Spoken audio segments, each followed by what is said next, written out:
The only heir is my daughter.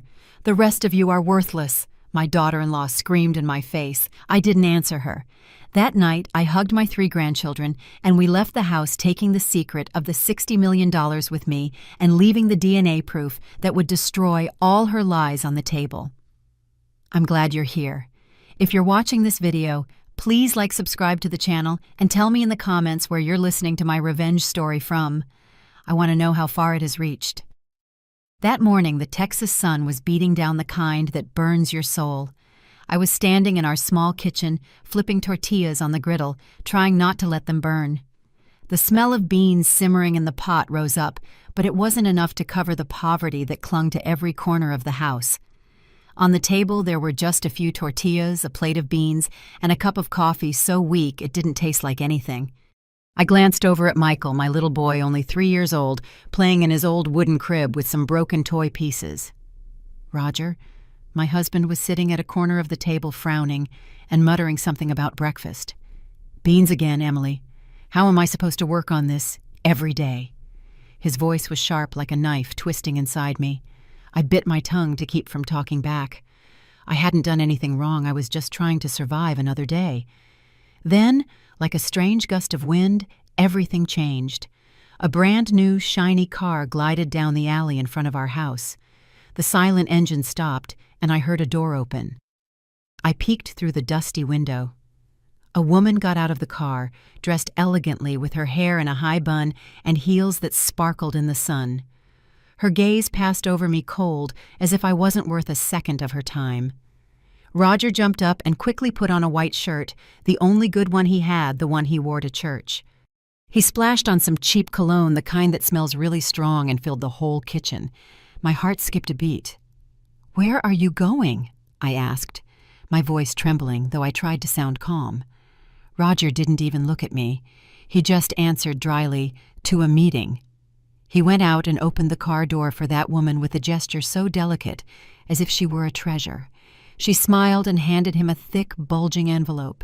Their eyes met as if they shared a secret I could never be part of. I stood frozen in the doorway, my hands still clutching my old worn dress. Roger turned and looked at me one last time. There was no warmth left in his eyes, only an icy determination. "I can't live in this misery anymore, Emily," he said in a monotone voice, as if reciting something he knew by heart. "She can give me a better life." Those words hit me like a lightning bolt. Before I could say anything, he was already getting in the car. The car started leaving a cloud of dust in the alley. I ran after him, screaming his name, but my voice was lost in Michael's cries coming from the house. But the car had already disappeared at the end of the street, taking with it the entire world I thought was mine. I went back to the house, my feet heavy as if I were dragging stones. Michael was still crying, and his childish sobs drowned out the sound of my heart breaking into pieces. I hugged him tightly, as if letting him go would mean losing him too. My tears fell, wetting his curly hair. The kitchen felt empty. Only the smell of cold beans and burnt tortillas remained. I felt lost, as if I were in the middle of a desert, with no idea where to go. My neighbor, Mrs. Rose Hernandez, came running. She must have heard the screams from far away.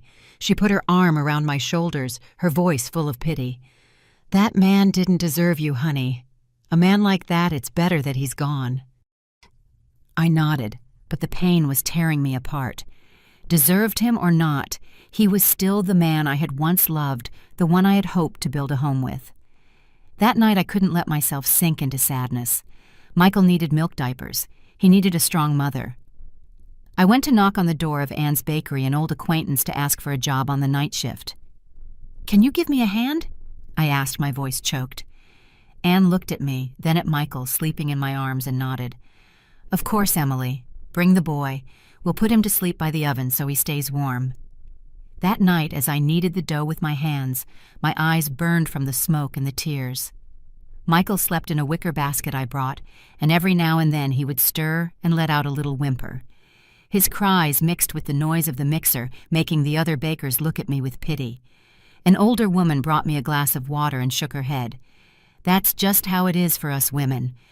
We suffer a lot, but our children are the reason we keep going." I nodded, swallowing my tears, and kept kneading. When I got home, the little house was sunk in darkness. The chirping of the crickets outside seemed to tell my story, that of an abandoned woman with nothing but her son and a broken heart. I lay down on the old bed, listening to Michael's peaceful breathing. Staring at the water stains on the ceiling, I knew my life had taken a different path. A path without Roger, without the dreams of a complete family. I took my son's hand and whispered, "As long as I have you, Mommy can handle anything."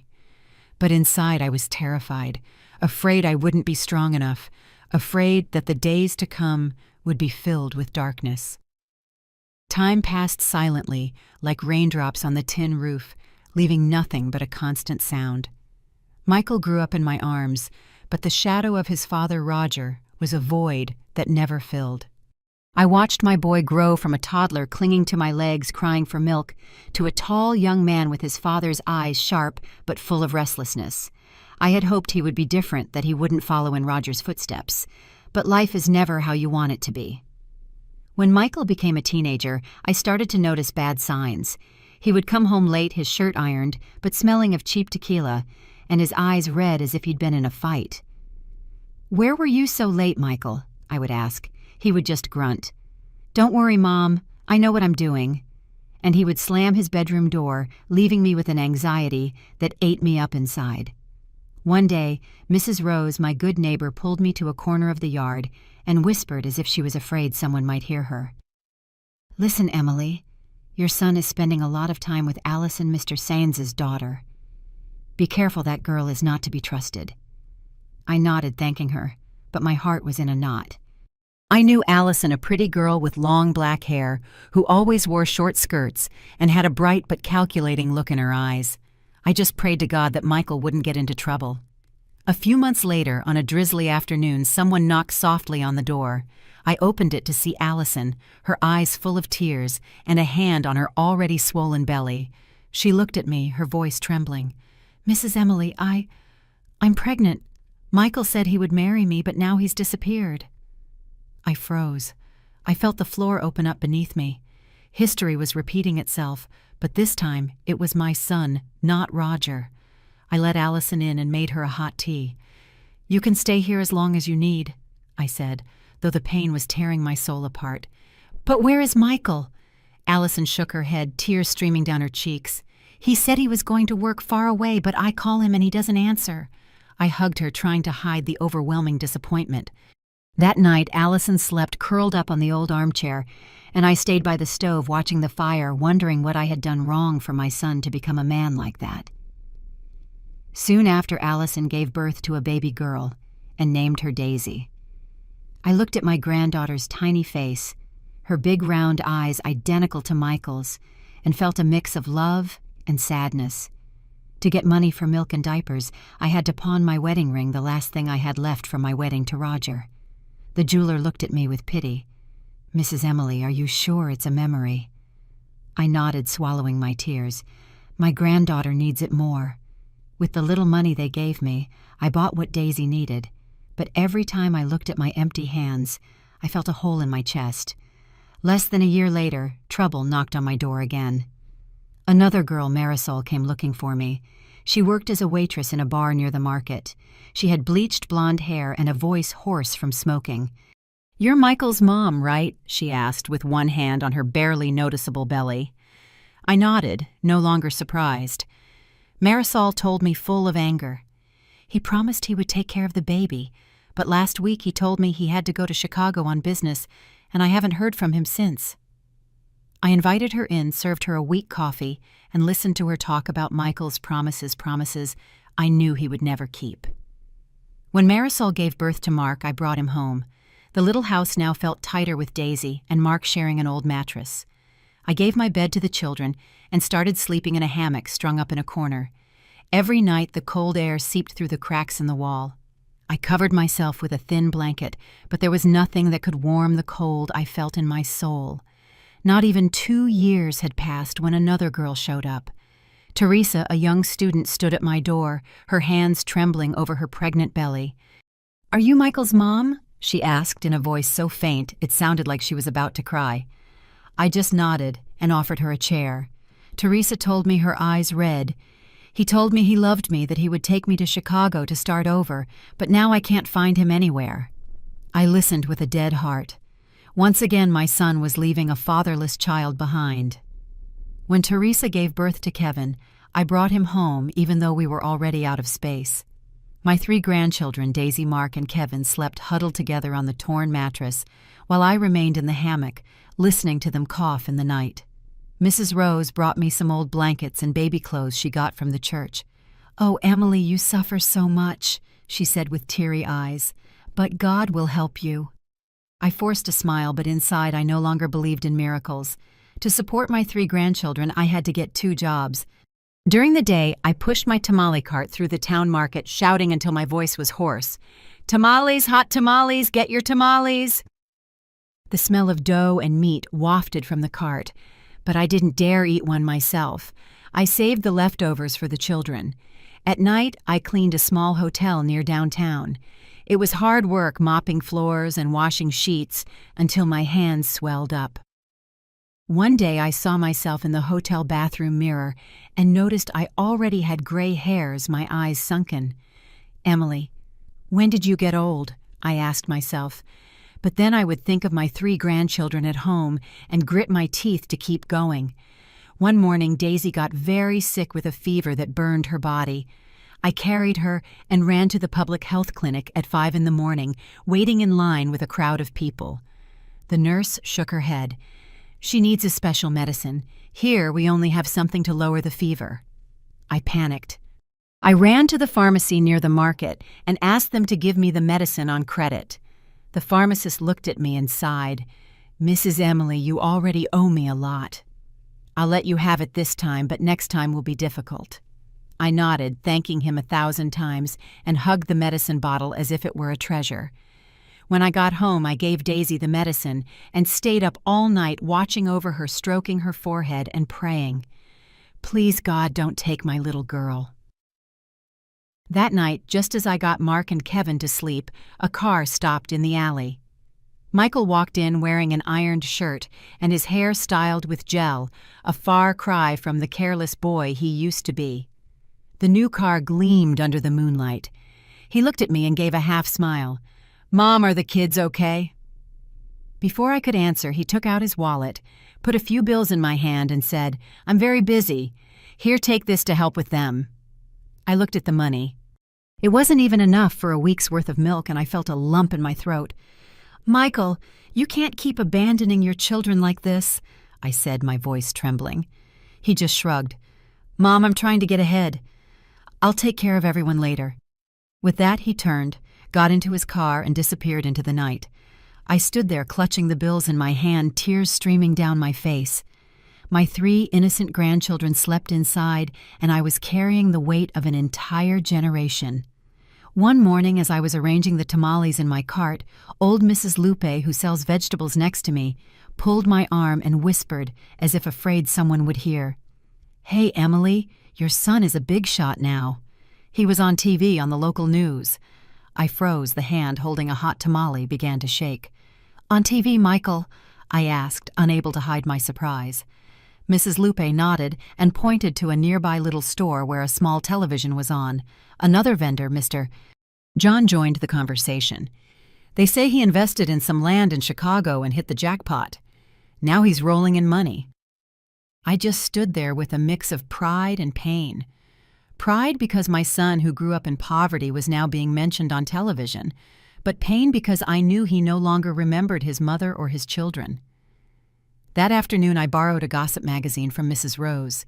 On the front page was a photo of Michael in an elegant black suit standing next to a gleaming Audi. His smile was huge, but his eyes looked cold. They no longer resembled the eyes of the little boy who once hugged me crying for milk. The headline read in large letters, "Young local entrepreneur hits the jackpot in real estate." I read it and felt like I was suffocating. It was true he had gotten ahead, but at what cost? The cost was me, Daisy, Mark, and Kevin, the ones left behind in the leaky little house. The next day, while mopping the hotel floor, I heard the familiar sound of a car stopping in the alley. I ran home, my heart pounding, hoping to see my son. Michael walked in taller, smelling of expensive perfume instead of cheap tequila. But he didn't look at me with the eyes of a son. He just handed me a thick envelope and said dryly, "Here, Mom. I can't stay tied to this poverty. I have a new life now." I took the envelope, my hands trembling, wanting to ask him about his children, about Daisy, Mark, and Kevin, the children who carried his blood. But before I could open my mouth, he had already turned and was heading to his car. The engine roared, and he disappeared just like Roger had abandoned me years ago. I opened the envelope. There were only a few bills. It wasn't even enough to support the children for a month. I felt my heart clench. "Michael, my son, why did you become like this?" I whispered, as tears fell onto the dirt floor. A few weeks later, a wedding invitation arrived on shiny paper with gold letters.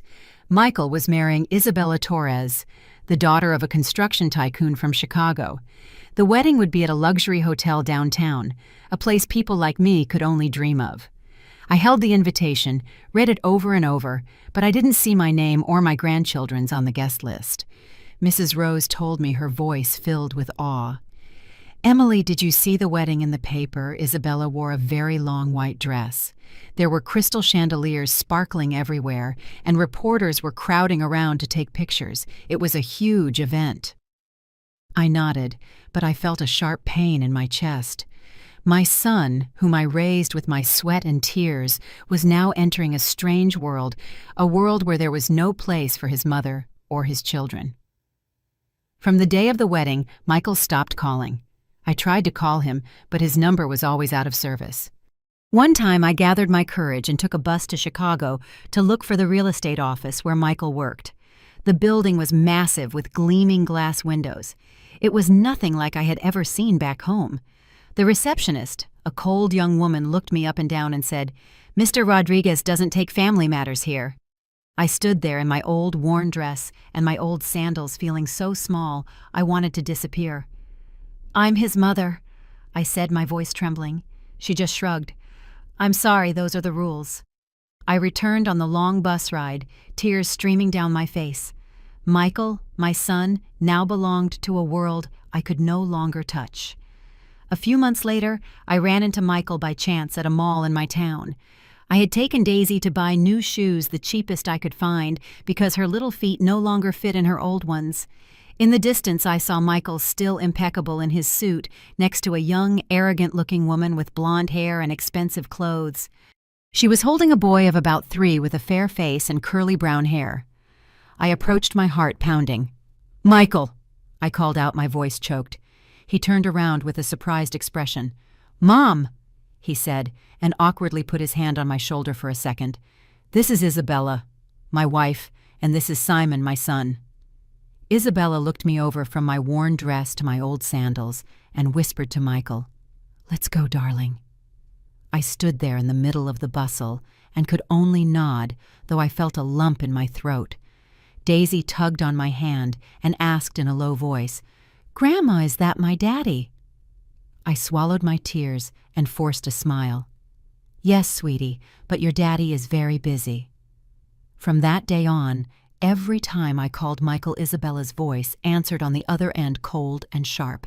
"Stop bothering my husband. He has a real family now." Those words were like a stab straight to the heart. A real family.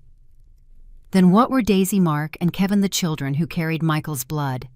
I would sit in my little house, hugging my 3 grandchildren, listening to them ask, "Grandma, where is our dad?" I would just stroke their hair and lie to them. "Your dad is very busy working, but he loves you very much." But every time I said it, I felt like I was betraying myself. The tears would escape, but I wiped them away quickly. I didn't want the children to see their grandmother cry. One afternoon during a torrential downpour, I was in the small kitchen washing dishes. The cold water chilled my bones and made me shiver. My 3 grandchildren, Daisy, Mark, and Kevin, were playing in a corner of the house, and their innocent laughter was the only thing keeping me from sinking into loneliness. Suddenly, desperate knocks on the door interrupted everything. I dried my hands on my apron and opened it. It was Mrs. Rose, pale and soaking wet. "Emily, turn on the TV!" she shouted, her voice trembling. "There was a horrible accident on the highway to the city. It looks like it was your son's car." I felt my heart stop. I stumbled into the house. I turned on the old television, my hands shaking so much I almost dropped the remote. On the screen was the image of an SUV in flames with a column of black smoke rising into the gray, rainy sky. The reporter's voice came on cold and clear. The victim businessman, Michael Rodriguez, died at the scene in this terrible accident on the highway. My son's name resonated like a dagger in my chest. I fell to my knees on the floor, still holding the wet rag, and tears flowed uncontrollably. Daisy ran to me and pulled my arm with her little girl voice. "Grandma, what's wrong? Are you okay?" Mark and Kevin also came closer, their eyes wide and scared. I wanted to answer them, to say something to calm them down, but I had a lump in my throat. I just hugged all three of them, with all my might, sobbing uncontrollably, as if letting them go would mean losing them too. I couldn't sleep that night. The house felt icy cold, and the rain pounding on the tin roof was like a hammer on my soul. I sat at the old wooden table, looking at a picture of Michael when he was a child, with a radiant smile and eyes as bright as stars. "My son, why did this happen?" I whispered, as my tears fell on the photo. I remembered the days I rocked him to sleep, the sleepless nights, kneading dough to buy him milk. Now he was gone, not for a new life, but forever. But deep in my heart, something wouldn't let me rest, a little voice telling me that things weren't that simple. The next day I took a bus to the city, to the lavish wake they organized for Michael. I wore the best dress I had, even though it was worn at the shoulders and faded. The streets were full of life, but my heart was an empty space. When I arrived, an employee in a black suit stopped me at the entrance. "Excuse me, ma'am, your name is not on the guest list," he said in a cold voice. I pleaded with him. "I'm Michael's mother. Please let me in to say goodbye to my son." He shook his head without a hint of emotion. "These are the family's orders. I ask that you understand." The family, I was his mother, and they didn't consider me family. I stood outside looking through the glass doors. Isabella, Michael's wife, dressed in mourning, was tightly hugging little Simon in front of the cameras. Tears streamed down her cheeks, but they looked fake, like an actress playing a part. Beside her, some strange men were laughing and whispering something about the insurance money and transfers. I felt like I was suffocating. They were talking about my son's death as if it were a business deal. I returned home with my spirit crushed. Mrs. Rose came to see me again with a plate of hot soup. "Emily, you have to eat something," she said, concerned. "I heard Isabella already moved into a mansion in Miami. How lucky for your daughter-in-law, so young and already with all that inheritance." I nodded without saying anything. I sat in my little house watching Daisy, Mark, and Kevin eat some porridge, and the pain tore my heart apart. My grandchildren, Michael's blood, living on the bare minimum, while Isabella and Simon were in a mansion enjoying everything. I asked myself why. Why did my son have to die for them to have everything? Every night I dreamed of Michael. In my dreams, he would appear in a cloud of smoke, look at me, and say with a broken voice, "Mom, I'm not dead." I would wake up with a jolt, soaked in sweat, my heart pounding. The house was dark. Only the sound of my grandchildren's quiet breathing could be heard. I held my head, trying to push away those images, but the unease grew within me. Something was not right. Michael's death. Isabella's attitude. The whispers about the insurance money. It was all like a puzzle with missing pieces. One morning, as I was arranging the tamales in my cart, a card arrived from Miami. It was a white card with elegant handwriting. "Please do not contact us. Do not look for us. Our family needs peace." Signed, Isabella Torres. I read it over and over, clutching the card so tightly it crumpled. "Our family!" I muttered, my voice trembling with rage. "And what about my grandchildren, Daisy, Mark, Kevin? Aren't they her family?" I balled up the card and threw it in a corner. I felt a fire inside me. Isabella hadn't just taken Michael from me. Now she was trying to erase us completely from her life. After Michael's funeral, my life felt like it was covered in a fog. Every day I kept pushing my tamale cart to the market. I kept cleaning the hotel at night, but my soul had no strength left. My 3 grandchildren, Daisy, Mark, and Kevin, were the only light that kept me on my feet. But the pain of losing my son was a wound that wouldn't close. The newspapers and society magazines were filled with pictures of Isabella Michael's widow, hugging little Simon, calling him the sole heir to the Rodriguez name. I would quietly collect the old newspapers from the stand and sit in my dark kitchen looking at each photo. Simon, with his curly brown hair, his fair skin, and his big round eyes, looked nothing like Michael or anyone in my family. The more I looked at him, the more confused I felt. Why is he like that? I wondered, stroking the photo as if it could give me an answer.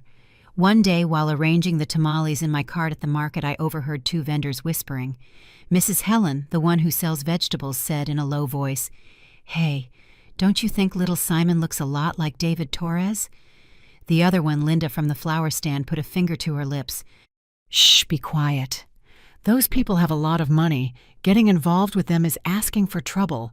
I was startled and almost dropped the tamale I was holding. David Torres. I had heard that name before from Mrs. Rose, that he was a man who visited Michael's real estate office a lot. A tall man who always wore gray suits with a kind but cold smile. Suddenly, an idea shook me. If Simon didn't look like Michael, but he did look like David, was there something shady going on? I tried to calm down and kept selling, but my mind wouldn't stop racing. My shout of "hot tamales" sounded weak and lifeless that day. As night fell, when Daisy, Mark, and Kevin were fast asleep, I sat alone by the oil lamp. The little house was cold, only the sound of crickets could be heard. I took out an old photo of Michael when he was 5, with a radiant smile next to the cactus we had outside. Then I placed it next to the newspaper with Simon's photo.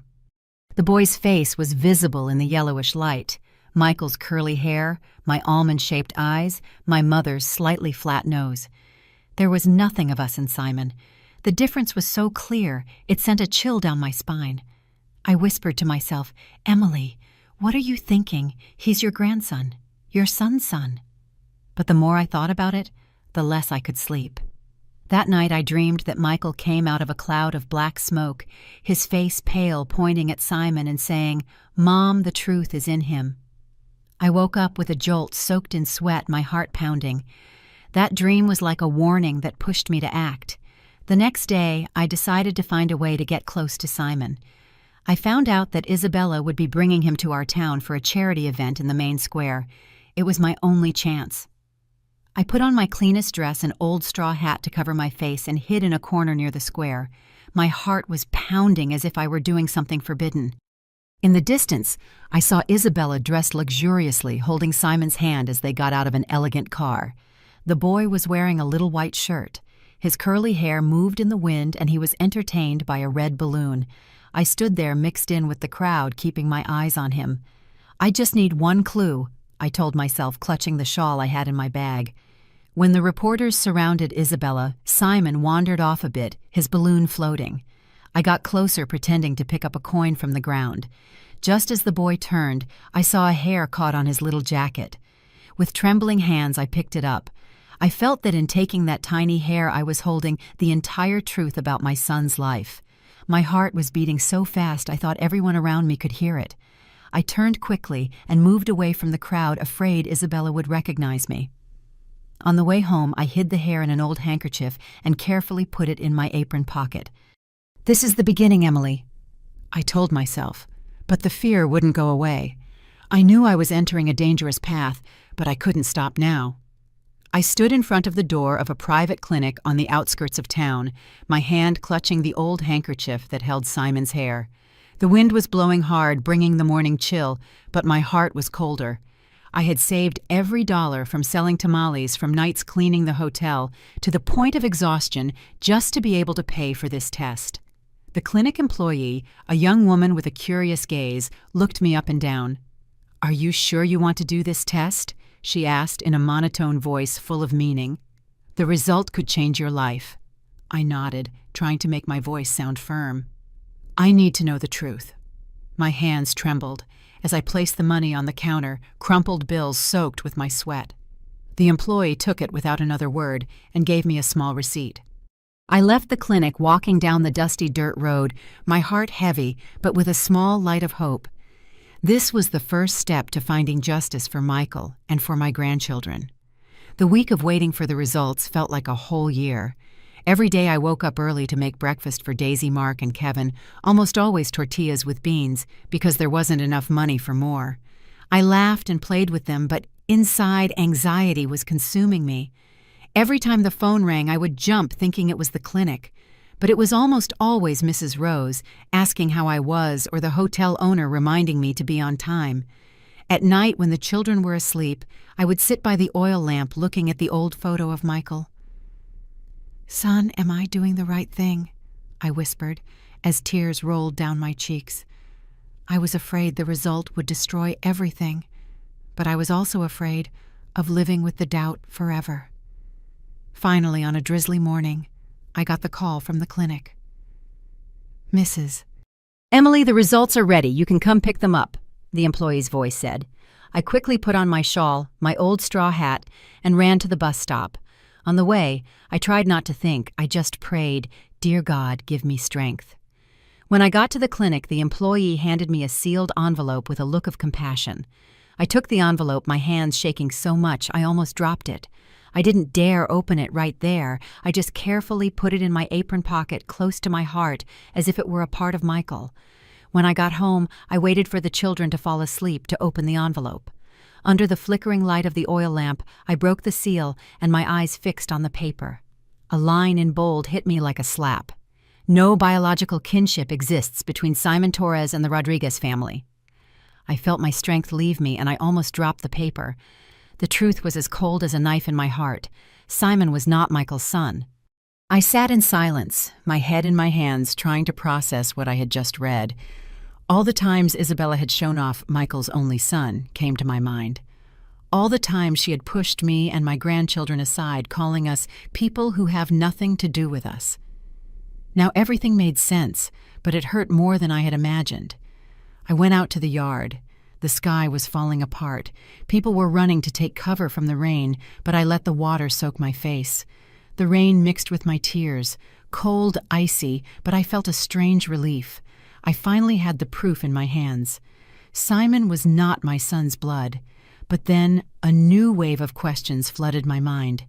If Simon wasn't Michael's son, who was his real father? And why had Isabella put on this whole show? Michael's death. Could it have something to do with this secret? That night, I spread the DNA result on the old wooden table, looking at it as if it were the last piece of a puzzle. Daisy woke up and walked towards me, rubbing her eyes. "Grandma, what's that paper?" I quickly folded the sheet and forced a smile. "It's nothing, sweetie. Grandma is just looking for the truth." She nodded, yawned, and went back to bed. But I knew this truth was not simple. It was the beginning of a path full of dangers. I hugged Daisy, feeling her warmth, but my heart was frozen. I thought about Michael, the accident, the whispers about the insurance money at the wake. Everything was starting to connect, but I wasn't sure yet. I only knew one thing. If Simon was not Michael's son, then my son's death might not have been an accident. The DNA result was like a small fire burning inside me, illuminating the truth, but also filling me with fear. Simon was not Michael's son, that was clear. But the bigger, sharper question stabbed my heart every night. Why? Why did Isabella have to lie? And was my son's death really an accident? I knew I couldn't stop, even if the road ahead was dark and dangerous. I had to find the truth. Not just for Michael, but for Daisy, Mark, and Kevin, my grandchildren, waiting for me back home. I decided to follow Isabella in secret. One cold, rainy night, I took a bus from my small town to Miami. I carried an old wicker basket with candies and handkerchiefs to pretend I was a street vendor.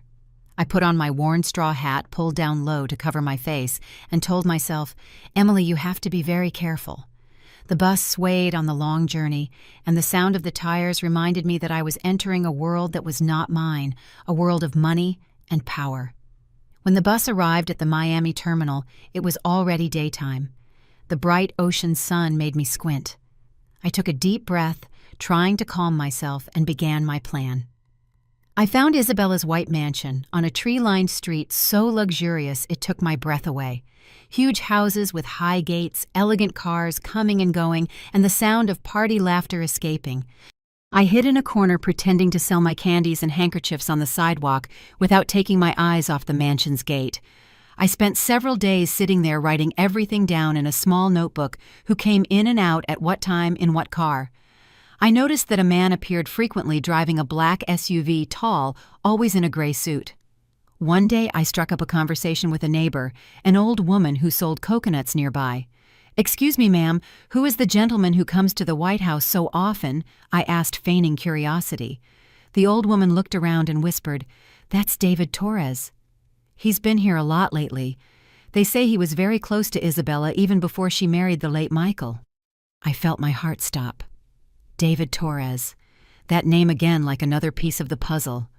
One night, I sat at a cafe with sidewalk tables right across from the mansion, pretending to read an old newspaper. Through the large window, I saw David come out onto the balcony.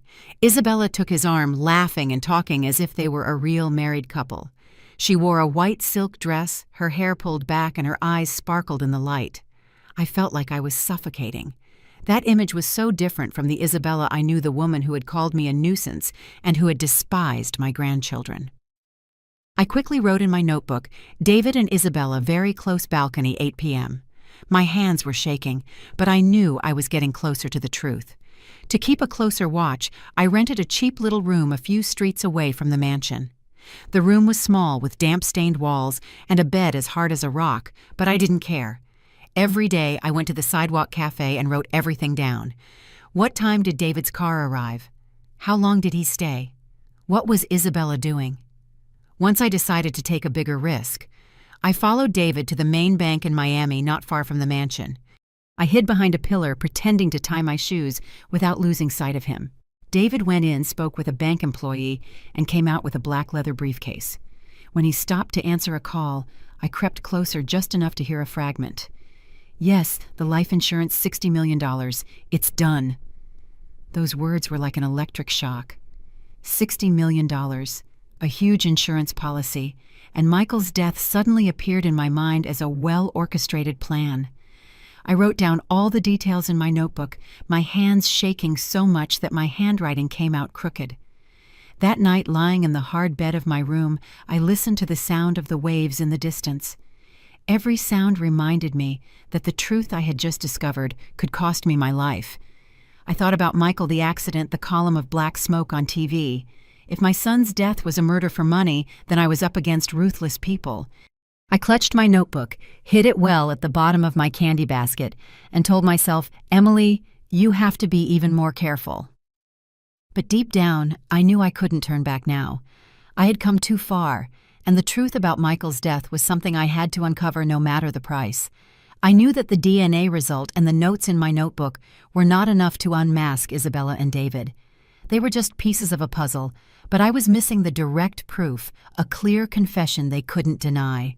That idea tormented me day and night, giving me no peace in my little room in Miami. I had to act, even if it meant putting myself in danger. I thought about Michael, my son's smile, the days when as a child he would hug me and promise to make me proud.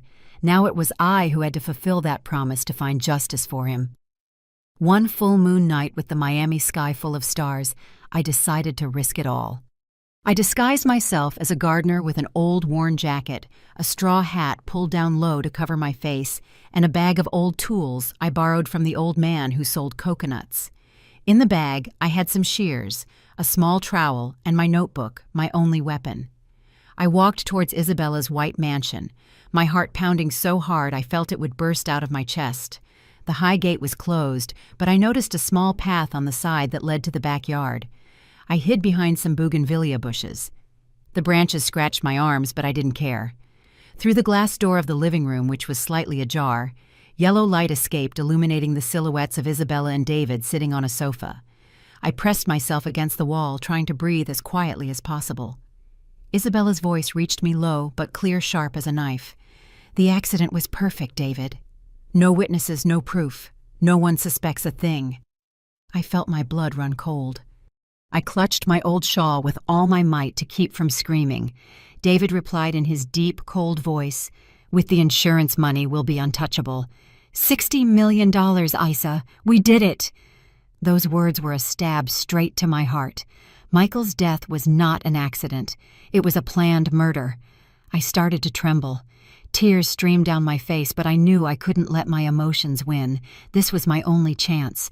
I took my old cell phone out of my pocket, my hands shaking so much I almost dropped it. This phone, the one I used to call my grandchildren, was now my last hope. I pressed the record button, trying to keep my hand steady, pointing towards the glass door. But in my nervousness, my hand brushed against a small flower pot nearby. The pot wobbled and fell to the ground, making a dull thud in the silence of the night. Isabella's voice stopped abruptly. I heard the creak of the sofa and then footsteps approaching the door. My heart stopped. I hid deeper among the flowers, holding my breath, praying they wouldn't see me. A small, white, fluffy dog ran out of the house, barking loudly at me. I cringed, breaking into a cold sweat despite the cool sea breeze. "Isabella, you're being paranoid," David said in an annoyed tone. He gave the dog a little kick, which yelped and ran off. "It was probably just a cat." Isabella muttered something and the footsteps moved away. The glass door closed, but it wasn't locked. I waited a few more minutes until I was sure they were back on the sofa, and then I crawled out of the bushes. I still had the phone in my hand. The recording was still running. I quickly checked it.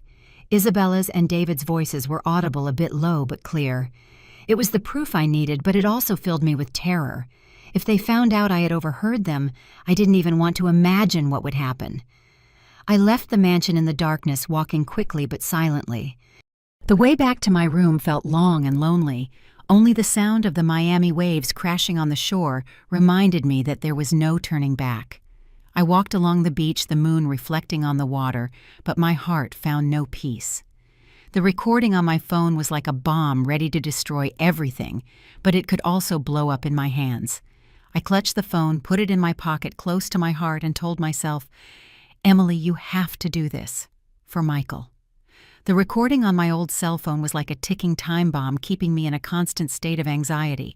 I clutched it every night, afraid that if I let it go, the truth about Michael's death would vanish. After days of hesitation, I decided to take it to the Miami Police Department, hoping that justice would be on my side. I entered the station, my worn sandals squeaking on the cold stone floor, hugging the phone as if it were a treasure. Detective Guillermo Vargas, a middle-aged man with a piercing gaze, received me in a small office filled with papers. I told him everything from the DNA result to what I had overheard outside the mansion. When I played the recording, Isabella's and David's voices sounded faint but clear. Vargas listened, nodding, but his expression didn't reflect the hope I was expecting. "Mrs. Emily, this evidence is very weak," he said in a grave voice. "They will say you imagined it, or worse, they will sue you for invasion of privacy. Without a living witness or official documents, it's very difficult for us to proceed." I froze. I felt the floor open up beneath me. "But it's the truth," I said with a lump in my throat on the verge of tears. Vargas sighed. "I understand, Mrs. Emily. But with people like the Torres family, the truth is not easily accepted." I left the police station with heavy feet, feeling like I was sinking into despair. Justice, it seemed, was much further away than I thought. That night, I returned to my cheap little room in Miami, where the smell of dampness mixed with the sound of the waves. I sat on the hard bed and cried uncontrollably. So many days risking myself, so many sleepless nights, only to be told the evidence is weak by the detective. I thought of Daisy, Mark, and Kevin, my grandchildren waiting for me back home. What did I do wrong? I asked myself as tears soaked my hands. I wanted to give up, to go back to my kids and forget everything. But then the image of Michael appeared in my mind, the little boy who would hug me and promise to make me proud. "Forgive me, son," I whispered, my voice lost in the darkness. Suddenly, someone knocked on the door. 3 short knocks, 2 long ones. I jumped. My heart was pounding. "Who is it?" I asked in a trembling voice, clutching the cell phone. No one answered. I thought of Isabella, of David, of the suspicious glances I had noticed on the street. Did they already know I was investigating them? Had they sent someone to silence me? I stood up, my legs shaking, and approached the door, grabbing an old wooden chair as a weapon. When the door opened a little, I was breathless. It was Michael, in the flesh thinner, with a grown-out beard, wearing an old worn jacket. His reddened eyes looked at me full of pain and regret. I burst into tears and ran to hug him, my tears soaking his clothes. "My son, are you really alive?" I said between sobs, my voice broken. Michael hugged me back. His body was trembling. "Mom, forgive me. I didn't die. I couldn't let you and the children be in danger." We sat on the floor of the small room, the flickering light of the oil lamp illuminating Michael's face. He told me everything in a low, tired voice. The day of the accident, while I was driving on the highway, I noticed something strange. A weird wire under the seat. I pulled over, checked, and heard a ticking sound. Michael set his gaze distant. "I barely managed to jump out of the car seconds before it exploded. I knew it wasn't an accident. I knew Isabella and David were behind it. So I had to fake my death to look for proof." I listened with a shattered heart. My son, the boy I raised, had almost lost his life to the greed of others. "Why didn't you tell me anything?" I asked as the tears continued to flow. Michael took my hand. His voice broke. "I was afraid that if you knew, you would go after them and they would hurt you. I had to protect you and my children." Michael told me he had hidden for months in the hills, thanks to an old friend David who gave him shelter. He survived by doing heavy labor cutting wood, working in the fields, so no one would suspect. During that time, he secretly gathered evidence, a copy of the life insurance policy's secret messages between David and a stranger, and most importantly, a video of a mechanic they hired to plant the bomb. "He regretted it, Mom," Michael said, handing me a small USB drive. "He recorded a video confessing everything because he was afraid they would involve him. Mom, this is everything I have. We have to take it to Detective Vargas now." I clutched the USB drive. It felt as heavy as the entire world. My tears fell, a mixture of happiness for having my son alive and pain for everything he had to endure. That morning, Michael and I walked into the Miami Police Department, our hearts heavy but full of determination. The small USB drive in my hand seemed to hold our family's destiny. Detective Guillermo Vargas was waiting for us in his small office, the smell of old coffee and damp papers hanging in the air. I gave him the USB, my hand trembling while Michael stood beside me, his gaze firm. When Vargas watched the video, a blurry but clear recording of the mechanic's confession about how he planted the bomb in Michael's car, he frowned, slammed his fist on the table, and said in a decisive voice, "Your son is the living witness. This time we have enough evidence to request an arrest warrant." I looked at Michael. My eyes filled with tears. My son, whom I thought I had lost forever, was here being the key to uncovering the truth. "Thank you, Detective," I said, my voice choked with emotion. Vargas nodded. "Mrs. Emily, this time justice will be on your side. But be careful, the Torres family is not easy to deal with." That night, Michael and I returned to the hotel room, waiting anxiously. As night fell, police sirens echoed through the street, and blue and red lights flashed outside. I peeked through the curtain and saw the police surrounding Isabella's white mansion. They brought her out in handcuffs, screaming desperately. "You're mistaken, I didn't do anything." David struggled to break free, but was subdued at the entrance. The sound of the handcuffs clicking shut mixed with the sound of the Miami waves like the final music to their crime. The next morning, the newspapers exploded with the news. "Businessman Michael Rodriguez is alive. Insurance murder plot uncovered." I read the headline with a mix of relief and pain. Justice had been served, but the price was years of living with the pain of having lost my son. After those chaotic days, Michael and I returned to our small town. The little house was now filled with laughter. Daisy, Mark, and Kevin wouldn't leave their father's side. "Dad, where were you for so long?" Daisy asked with bright eyes. Michael hugged her, his voice soft. "I'm sorry, sweetie. From now on, I'm not going anywhere." Simon, the boy Isabella had called the sole heir, also found a place in our arms. Although he was not Michael's blood, he was an innocent child. I stroked his hair and said, "Will you stay here with your grandma?" The boy nodded, and his radiant smile warmed my heart. One day, Michael took us all to a charity event at the Children's Hospital. I pushed my tamale cart and gave them away to families in need. There, Michael happened to meet Sarah Jimenez, a pediatric nurse with a smile as warm as the sun. At first they just spoke politely, asking about the sick children. But when Sarah knelt to wipe a milk stain off Kevin's shirt or hugged Simon to comfort him because he was afraid of needles, I saw how Michael's eyes lit up, a light I hadn't seen since he was a boy. "Mom, Sarah is very special." Michael confessed to me one night as we sat in the yard. "I never thought I could love someone again after all my mistakes. But when I'm with her, I want to be a better man." I smiled and put a hand on his shoulder. "Son, if she makes you want to be better, then that's true love." Over time, Sarah became part of the family. She taught Daisy English, explaining each word with patience. She played ball with Mark, laughing out loud when the boy missed a throw. She taught Kevin how to draw, helping him color his pictures, and she read stories to Simon every night with a voice so soft it lulled him to sleep. I looked at Sarah, grateful for bringing the warmth my family had lacked for so long. "Mrs. Emily, I love being here," Sarah told me once as we kneaded dough for tamales together. "Your family is very special." I took her hand, my voice choked. "No, Sarah, it's you who makes our family more special." One afternoon, as the setting sun painted the yard gold, I saw Michael kneel before Sarah with a simple ring in his hand. "Sarah, will you build a real family with me?" he asked, his voice trembling. Daisy, Mark, Kevin, and Simon were all around shouting with excitement. Sarah nodded, her eyes full of tears. "Yes, Michael, I will." I stood there hugging Daisy with tears streaming down my cheeks. After so much suffering, my son had finally found happiness. The wedding was simple but full of joy in a small local church.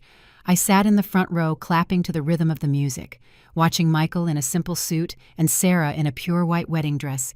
Daisy was the flower girl, walking a bit clumsily but radiant. Mark carried the rings with great seriousness, though he couldn't stop smiling. Kevin threw paper flower petals, filling the church with joy. Simon ran everywhere with a laugh so contagious that everyone laughed with him. When the pastor gave the blessing, I felt my heart finally heal. So many years of pain, so many nights crying in silence, now dissolved with the laughter of my family. The $60 million trust, the insurance money Michael now used to build a new future. He opened a small diner in town where he sold tamales and snacks, so I no longer had to push my cart under the sun. A portion of the money went to my grandchildren, a scholarship for Daisy's studies, soccer lessons, for Mark painting classes for Kevin, and a savings account for Simon. "Mom, I want my children to have a better life," Michael told me once as we all had dinner together. I nodded, tears streaming down my face. "Son, just seeing you happy is enough for me." I sit in the yard of my house watching my family gathered. Michael and Sarah holding hands, the children playing, their laughter filling the air. I think about the dark days when I thought I had lost everything. But now justice had been served, and true happiness had returned with the love and unity of family. I close my story with immense peace, knowing that no matter how hard life was, the love for my son and my grandchildren guided me through all the storms. The story we tell is fictional, but it is based on some real events. The names and places have been changed to protect the identity of those involved. We don't tell this to judge, but in the hope that someone will listen and stop to think. How many mothers are suffering in silence inside their own homes? I am truly curious. If it were you in my place, what would you do? Would you choose to stay silent to keep the peace? Or would you dare to face it all, to reclaim your voice? I want to know what you think, because every story is a candle that can light someone else's path. God always blesses, and I firmly believe that courage leads us to better days. Meanwhile, on the end screen, I'm leaving you two of the channel's most beloved stories. I assure you they will surprise you. Thank you for staying until the end.